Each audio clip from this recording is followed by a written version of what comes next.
All right, hello and welcome to the C&E show in the Pandaverse. My name is Elgon Williams. I'm the E in C&E. And I'm Christine, the C in the C and E. And we've got a guest today, author Devon Atwood, and we're going to talk about her book because she's got a brand new book coming out tomorrow. Yeah. Tomorrow. How That's exciting. right. Woo. Well, A tell us Monday a little launch. bit about it. So yeah, it is a fantasy. I'm calling it a fantasy romance. The romance is pretty light-ish. It's not like too heavy-handed. So I do kind of slow burn and it's usually clean. So it's a fantasy romance, and do you guys want like a synopsis, or do you want like the background on it, or what do you? Yeah. Give us your synopsis. Tell us a little bit about your book. So this book is about Onwin, and she's a princess, and she is engaged to a man named Gresham. The only problem is that Gresham is not real, and she finds out that her whole reality is completely wrong. And so she is called to the Fae Wood on the wind. A voice on the wind calls her. And when she goes there, she finds out that she actually belongs to the Fae King who lives there. And so this story is about how she is tied to his fate and how they need to work together to save her family and save his people. You know, what I found really really entertaining at the beginning of that book is when she gets she's discovered in the Fae Wood, and then she's brought to a community of Fae. Mm-hmm. Yeah. And your descriptions of everything there with the kind of like the trees and the boughs and the making a little house. Yeah. And what amused me was that the Fae know about as much about humans as the humans know about the Fae. Right. I loved because there are writing all kinds of misconceptions. Yeah. The mud people that are more like gnomes, and yeah, I loved writing that. It was so fun to have them discover her just as much as she's discovering them. It was really cool. Yeah, I'm glad you appreciated that, because that was really, really fun to write. And the mushrooms and I don't know, I pretty much chuckled the whole time I was writing it. So it's very imaginative. Thank you. Yeah. Yes. Yeah. Yeah, I really loved writing it. It happened so quickly. Just out of nowhere, I was like, I'm writing this book, and it took me like 3.5 weeks. And wow. So I've never written a book that was quite that seamless, and pretty much none of the plot points really got changed. Actually, I had some beta readers. They were like, it makes sense. So, I mean, I think because I wrote it so quickly, it was all pretty cohesive. So well, that and it's fantasy, so you can always say, well, that's I can always that's the way magic works quite a bit, right? So yeah, it was really a joy to write. Even my poor family had to suffer through me doing it, but the laundry's gonna have to wait, and but it was really fun. I wrote a book in about 4 weeks once, and it was fairly long. I was pretty impressed with that pace, but yeah, 70 was. It's strange. Yeah, it's strange when you're in the zone like that. It's like that becomes your reality. You wake up in the morning, immersive. You go where, what's going to happen with the characters today? I get to get back. And your muse is like, well, come here and I'll show you. Yeah. Oh, you guys, I look like a crazy person. I'm walking around mumbling to myself, writing on like note cards, and my husband's talking to me, and all of a sudden I'm like, writing something down, because my brain is a sieve. I will lose it if I don't write it down immediately. So I've just got too many things on my brain. I have a lot going on. So I wrote it pretty quick. That's the thing. People don't understand how a writer's mind works, because we see something that is probably ordinary for most people, but we're going, I wonder what really happened there. Yeah. What if this happened? What if that guy's a murderer? Always. And then I'm like, I wonder how to do it. Yeah. Everything's mysterious. Everything's mysterious. Everything. I just said that to my husband today because we were driving, and we live in the mountains, so we were going through a canyon, and there's just this beautiful spot that it doesn't make any sense that these gargantuan trees are growing out of rocks, going all the way up the cliff face. It's the coolest. I was like, I want to write that. I just want to put it in a book somewhere. Right. Yeah. When I'm driving, a lot of the times I'll see like street signs and I'm like, can I use that as a book title? Oh, Oh, yeah, what that's if- so smart. I love What if that. those trees growing out of the rocks are actually, at night they can actually start moving around. Yeah, they're like sentinels on the side Yeah. of the mountain or They something. guard, Oh, they yeah. guard them. There's like a whole like different kind of creature that lives inside of them controlling it. Yeah. No, Yeah, here we go, guys. We're the mind of a writer right here. yeah. And it's cool because I got to grow up on the East Coast, right? So tons of trees, really magical vines coming down from places, and just like really thick foliage. So that's magical. And now I live in the mountains, which are grand and vast and sweeping. And I've got to experience a lot of different, it feeds my fantasy thing very well, all the terrain that I've been able to experience. And so we went to Oregon in October, and I got to use some of that too, because that was really cool too. It was neat. It was in October. It wasn't real rainy then. It was just kind of like misty. And the colors were beautiful. And it was a little creepy at night. So I was like, I'm pretty sure there's a Wendigo out here. It's gonna like come or something, like it was pretty cool. Yeah, Oregon and northern. Oregon and Northern California are great places to set murder mysteries. Oh yeah.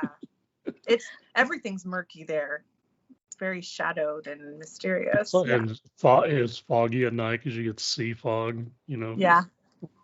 I felt like with Faie Fury, I was a little gratuitous with my sparkly lights and the twinkly feeling, and I definitely went with, but I just wanted that. I just wanted magical. There's some darkness in it too. I mean, there's some darkness later on. I mean, definitely. you've got all kinds of evil forces, at work. They're trying to destroy things, So. One of my readers was like, oh, okay, so thank you for creating all the creatures from my nightmares. That's yeah, there's I read some that loud to my husband. Yeah, he was like, yeah. I was thinking of C when I was reading one of the sections. I was saying this sounds like one of her nightmares. Yeah, it definitely was. Some of them are definitely creepy. You got to balance it out, right? Got to have right. You have to have something to fight against, or it's not worth the fight. So something to propel the story on. That antagonist is always ever important in your novel. So the funny thing is, I wrote this book when I was 10 originally. My best friend and I, over recess, we had lined paper. It was this thick. We wrote the whole dang thing. And we wrote it by hand, and each of us would trade off chapters. It was a very different book when I was 10. But just that little idea, that little spark, Onwin the character, Gresham the character, and then these fae that are in the forest, which were witches and wizards back in the day. But kind of just stuck around with me for a long time, and I finally decided to get it out. So sometimes that ends up being the best kind of story, I think. Yeah. Something that sort of lived with you for a little while, and you finally get to get it out. So I'm just excited to share it with people. I really am. Tomorrow's the big day. Yeah. I'm really excited. Yeah. I've got some pre-orders, and people have been interested, and I honestly, it's hard. You know how it is as an author. It can be really hard to find the time to find the strategies to get your book out to as many people as you can. And I don't want anyone to think I'm some kind of cutthroat businesswoman or something. I'm just, I just am trying the best I can to put it out there. So, your ranking on Amazon's pretty good for a pre-order. So, I mean, that's good. I'll take it. That's a good sign. Yeah. That's great.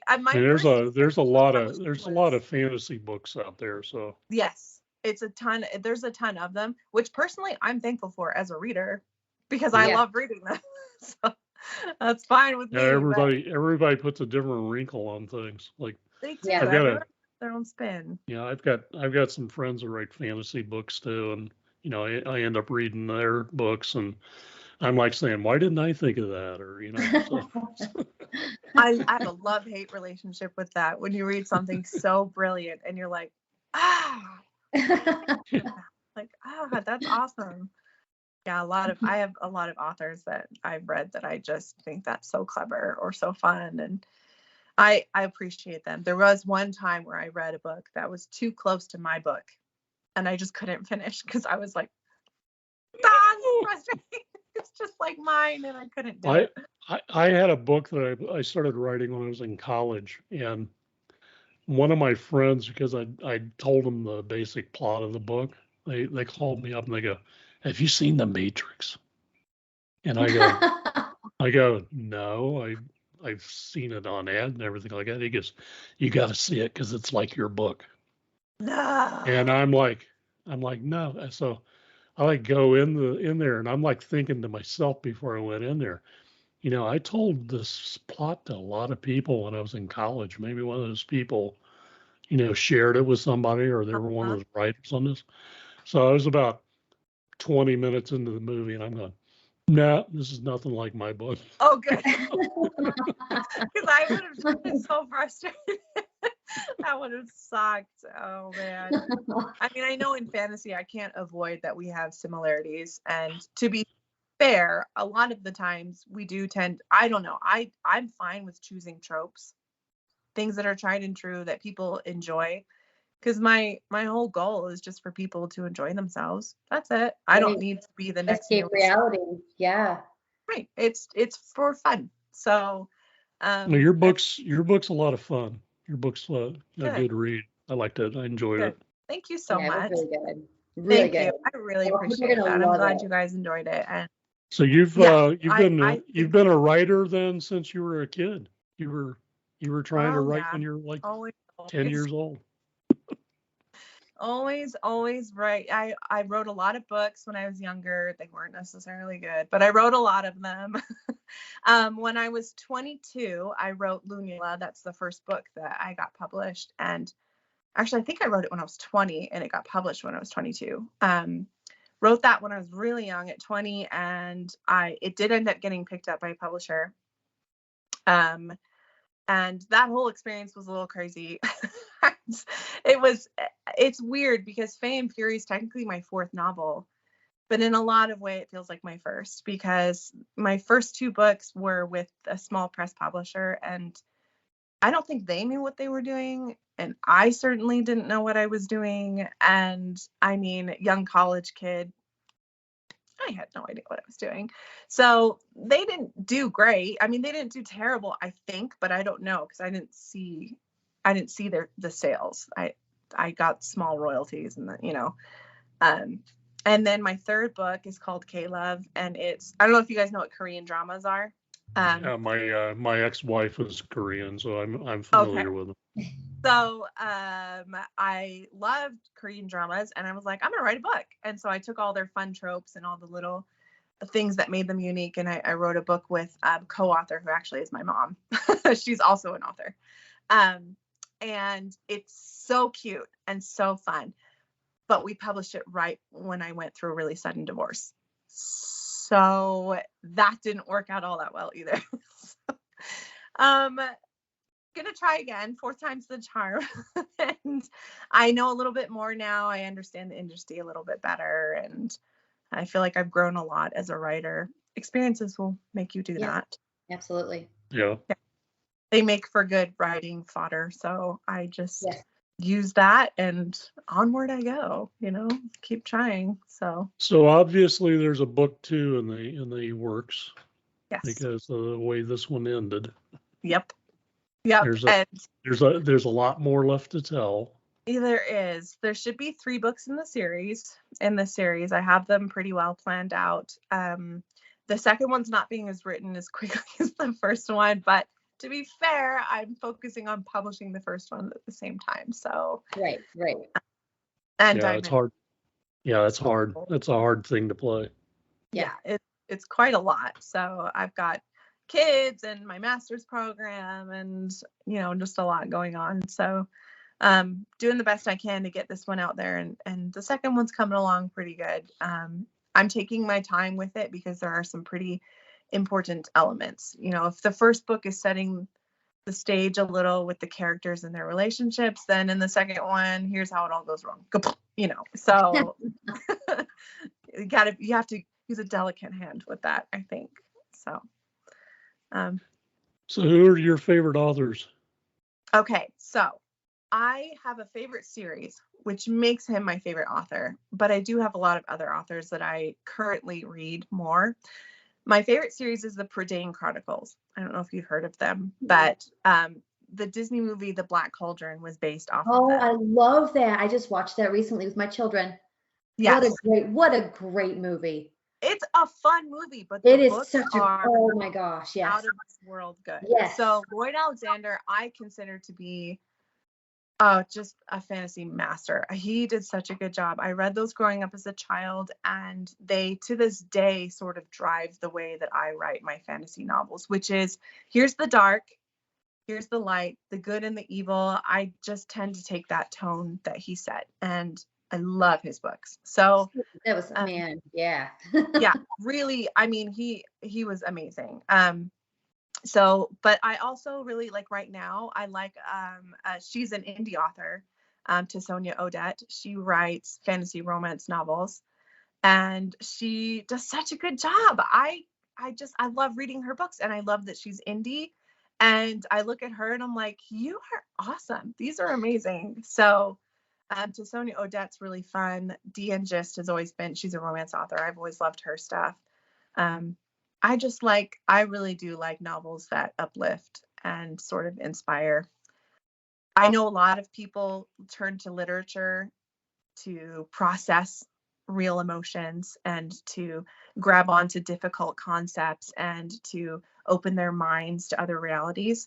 I fully respect that. I read to escape and for fun. That's just, I discovered that that's who I am. So I don't fight that too hard. Yeah, I find myself escaping in books too, and Yeah, me too. We're fortunate because we work closely with our publisher, and we do some of the screening of books when they come in, so we get to read raw manuscripts, which is a challenge at times. That can be hard because they're some of them are not really high quality when they get submitted, and you have to, it's like, I used to sell cars, and it's kind of like telling somebody that their car is not worth a lot, in trade-in for a new car. Yeah. Because it's their car's their baby, and you're telling them your baby's ugly, I mean, wow, okay. you can't, Wow. you can't do that, Do you want to know, actually? So, she's my ex-mother or grandmother-in-law, but she's always been a good friend of mine.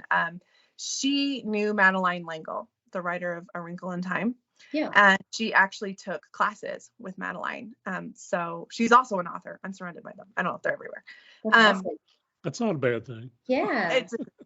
So she took classes with Madeline L'Engle, and she's a really amazing writer too.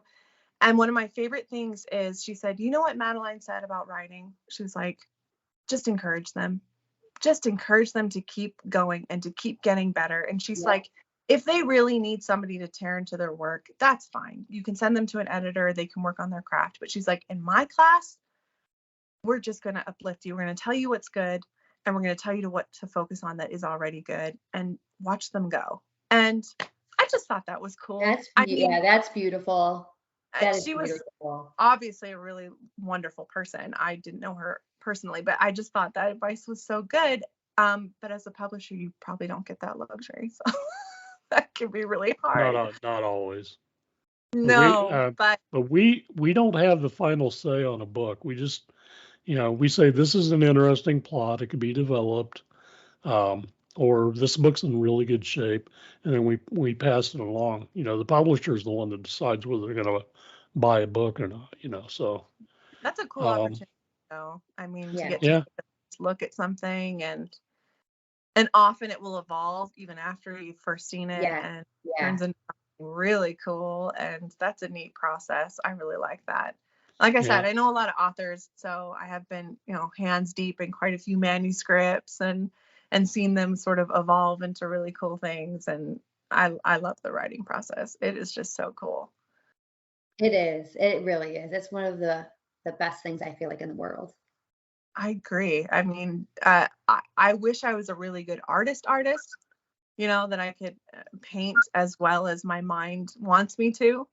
But I know I can with words, and that's a powerful thing. I really love it. Yeah, I talk about that often. The descriptions in this book are really good. They paint the scene very well in your mind when you're first reading it, and I think that's one of your strengths as a writer. Thank you. And I really appreciate that. It's something I've had to work hard on. I know I work hard on that too, and I don't do as good a job as you do. So I was impressed with that. That was a really nice compliment, Elgon. Yeah, I think you're pretty creative, but I mean, my creativity is kind of out there. Okay. Have you seen his first book cover? I used to wish I could just do the dialogue. If I could just do witty dialogue and not have to worry. Well, that's actually where I start. I start with the dialogue, and then I go back and I feather in the details and the descriptions and everything second. The dialogue being natural is so critical. It really is. Yes. It cannot be overlooked at all. It definitely does need I to be. probably worked on dialogue for about 5 or 6 years to get it to the point where it sounds natural. And a lot of people who know me would they say, "How can you be so good at writing dialogue? Because you hardly ever talk." They don't know you too well, do they? when I grew up, I was real quiet. I came out of my shell. I mean, I had to because I was selling cars.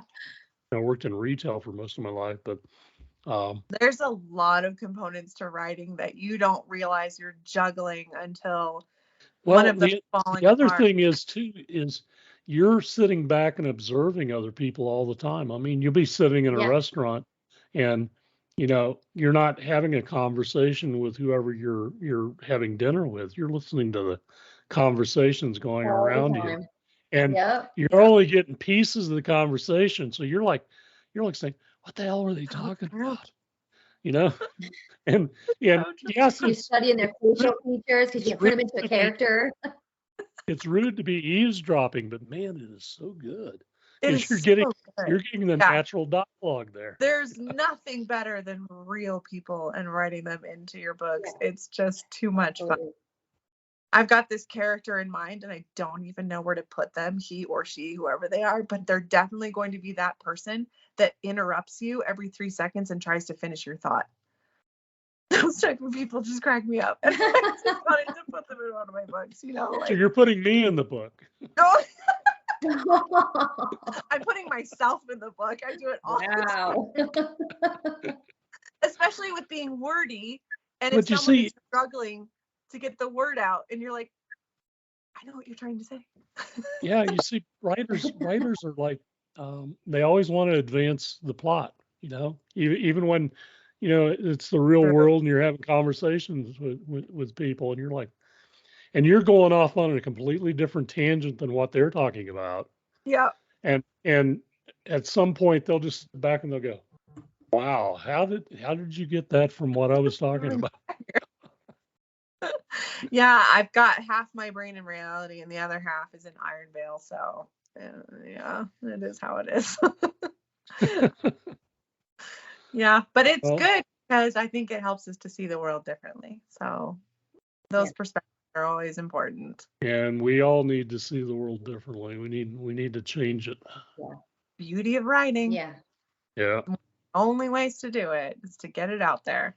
Absolutely. Not that I have any ground, earth-shattering revelations to share in my fantasy book, but it's still there, it's still there. You're still seeing things in a certain way and trying to share that. So that's always important. Okay, the book, I don't even think we said the title of the book. The title's Faie Fury. Yes. It's book 1 in a series that's coming out. and it is launching tomorrow. Highly recommend it. Yes. Okay. Thank you. Oh, double It's, highly recommend. it's available on, it's going to be available on Amazon. Yep. Is it going to It's be in on- print and Kindle? Yes, I have the paperback and then the ebook. The hardback is coming. Just one of those things that's still in the process, but it's coming. So Yeah, hardbacks are a little tougher because you got a little Yeah. tricky. the cover has to be designed a little bit differently than, Right. And I That's kind pain in of the taught butt. myself how to do it on my own. So I'm still figuring that out. Yeah, well, the person at Panda Moon, our publisher, who does the covers, hasn't like figured out the science on that either. It's an hard. art, not a science. It's a tough one. That's a tough one. Yeah, it is. So, but I mean, I didn't make the front cover. I love my cover. It's beautiful, and the artist will hopefully do my other two there. So, yeah. Right. But yeah, I had to figure out how to make that into a full thing for the book, and that was really fun. So, but yeah, it'll be available ebook. It's even worse if you're doing a dust jacket on a book because you I got haven't like even. Yeah. fold I leaves. haven't Nope. We will cross that bridge. That's the reason why. Yeah, that's the reason why that's the reason why they're graphic artists. Yeah. Really like doing that. Yeah, I might outsource that sucker when we come to that. I don't know. It's just we do a lot as indie authors. I do a lot, but yeah, it can. There's some things that I cannot do. Cannot edit my book. Cannot do it. Can't do it. So Yeah, nobody can edit a book No. that they wrote. No. It's just not even worth trying. It's too hard. Yep. I actually still missed a lot of things. I had some typos that you guys caught, and then I read it out loud to my husband, and then we caught more. yeah, when you read It's not something out noticed. loud, when you read something out loud, it's like, no, that doesn't sound right. You Right. know? It was great. Well, even Stephen King had typos, you guys. I mean, No, yeah. Listen, I feel fairly confident. I think I got them all now after reading slowly out loud. That was awesome. I always recommend that to people. So that was our final run through, because I had like a pang of panic at the very last minute and went through and like changed some little details and added some things. I was like, it's not fleshed out enough. So I had a couple of like little messed ups there. And the problem with doing that is all that stuff that you added in has got all the new mistakes in it now. Exactly. And I really shouldn't. My husband was like, oh, don't do it. And I was like, it's so hard. Like, it's never gonna be perfect. Yeah, readers just don't understand. They don't understand that. I No. could edit death. I could just keep going. I have to stop myself at some point. So. yeah, no, I'm the same way. I think I edited like the first chapter of my next book like 100 times, It's maybe the more. hardest one. Yeah, it's the hardest one. Wow. I'm like, that word sounds funny, and then I'll like put two different other words there, and I'm like, no, that doesn't work either. Like, I go back to the first word. It's a struggle. It's such a struggle. So where can people get in contact with you? You're on Facebook, I know, because that's Yep. how we met. I'm on Facebook. I also have DevonAtwood.com. You can go on there. I'm giving away Lunula and Anito free right now, my first 2 books. Just sign up for my newsletter and you get them right in your inbox. So you can find me there. I'm on Instagram, Devon Atwood Writes, and I'm on TikTok with Devon Atwood Writes as well. So that's kind of my handle: Facebook, Instagram, TikTok. I don't have a Twitter. Sorry. I might not be cool enough or something, but I just could only focus on so many. So. Twitter's so different than it used to be. I mean, we still post stuff on Twitter, but it's like you jump in and then you jump back out because you don't want to get infected, you know.